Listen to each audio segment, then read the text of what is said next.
शक्ति music studio लराज हाट। नजरिया फेरू नजरिया फेरू नजरिया फेरू नजरिया फेरू हाथ जोड़ एलियो गे मैया तोरे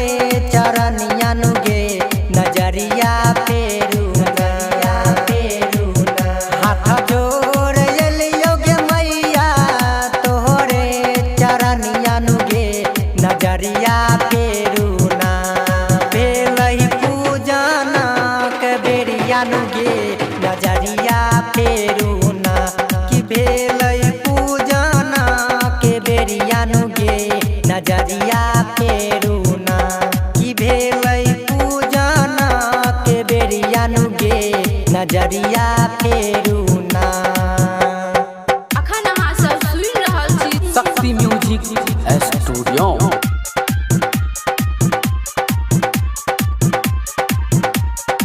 नजरिया फेरू नजरिया फेरू नजरिया फेरू जोरे जोर चुनरी गे मैया जोरे जोर कंगनवा नु गे दुआरिया ले लियो जोरे जोर चुनरी गे मैया जोरे जोर कंगनवा नु गे दुआरिया ले लियो ना गे मैया तोर चढ़लियो चुनरिया नु गे दुआरिया एलियो ना कि भेलई पूजना के बेरिया नु गे नजरिया फेरू ना कि भेलई पूजना के बेरिया नु गे नजरिया फेरू ना।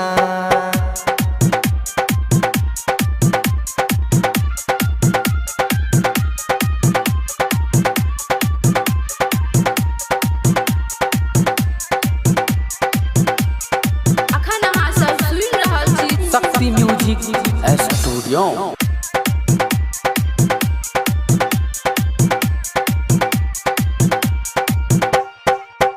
बेटा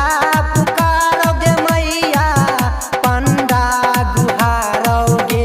चरनिया तोरे ना बेटा पुकारोगे मैया पंडा गुहारोगे चरनिया तोरे ना ये मैया रोबै छौ बेटिया नु गे चरनिया तोरे ना कि भेलई पूजना के बेरिया नु गे नजरिया फेरू ना कि भेलई पूजना के बेरिया नु गे नजरिया फेरू ना।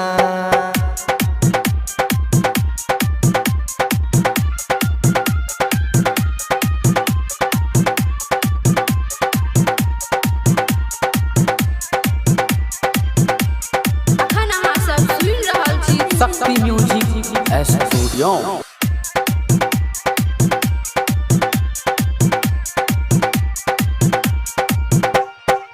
राइटर राज किशोर कहे ऐ बही तू कहिया नु गे हमरा दुआरिया ना कह छौ सतबीर ओम वीर ऐ बही तू कहिया नु गे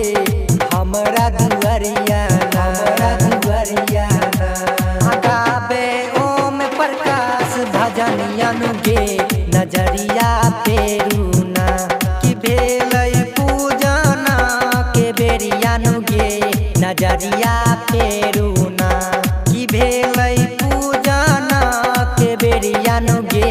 नजरिया फेरू ना हाथ जोड़ एलियो गे मैया तोरे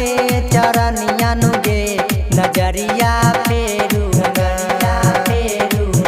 हाथ जोड़ एलियो गे मैया तोरे चरनिया नु गे नजरिया फेरू ना भेलई पूजना के बेरिया नु गे नजरिया फेरू ना कि भेलई पूजना के बेरिया